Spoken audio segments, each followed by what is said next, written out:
කොහොමද ඔබේ ජීවිතයේ සැබෑවටම සුබ වෙන්නේ?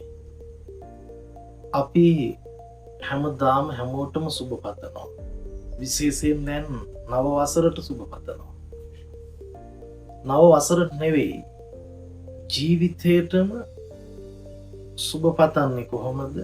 සැබෑම සුබ පැතීම මොකක්ද? මේක අපි තේරුම් ගන්න ඕන. අපි සුභයි කියලා කියන්නේ සැපයි නම්, සන්තෝසයි නම්. මේකට අපි සුභයි කියනවා, සැපයි කියනවා, සන්තෝසයි කියනවා. අපි තේරුම් ගත්තොත් ධර්මය තුල ආස්වාද කියන්නේ මොකක්ද? ආදීනව කියන්නේ මොකක්ද? නිස්සරණ කියන්නේ මොකක්ද?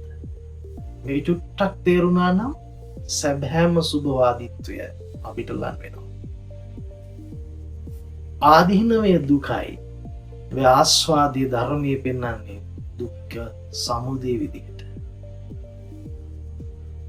අපි මෙහෙම හිතමුකෝ, පළඟැටියෝ පුංචි පුංචි සත්තු අඳුරේ පහනක් දැල්ලුවම ආලෝකයට ඇදීලා යනවා, ප්‍රීතියෙන් යන්නේ.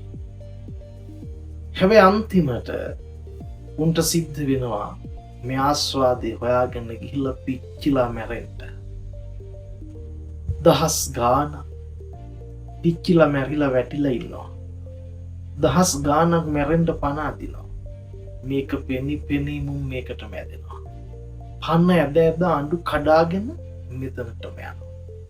අන්න ඒ වගේ අපිට පෙන්වන සෑම ආස්වාදයක්ම ආදීනවයට පාර කපනවා. ඉතින් හිතන්න, ලෝකයේ තුල අපි කුමකින් හෝ පෙළෙනකොට තමයි ඒ පෙළීම සංසිඳව ගන්නට කුමක් හෝ පසුපස හඹාගෙන යන්නේ.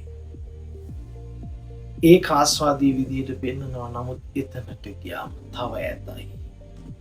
එතනට ගියාම තව ඇතයි. කාටවත් මිරිඟුවේ ජලය හොයාගන්න බෑ වගේ. මේ රූප සංඥාවේ අතරමං නම් ආස්වාදේ අද නෙවෙයි හෙට බාලගිරි දෝෂයක් වෙනවා. මේක සැබෑවටම තේරුම් ගත්තොත් ආදීනවයමයි ආස්වාදී විදිහට විශ්වලාගෙන තියෙන කියලා එදාට අපි නතර වෙනවා. හඹා යාමම ගිනි ගැනීම බව දකිනවා. නතර වීමම නිවීම බව, සැබෑම සතුට බව, සැබෑම සුබ පැතුම් බව දකිනවා. ලෝකයා හඹාගෙන යන්න සුබ පැතුම් දෙනවා. හැබැයි සැබෑවටම නවතින්නට සුබ පැතුම් දෙන්නේ, සැබෑම සුබ පැතුම දෙන්නේ බුද්ධ ශාසනය විතරමයි.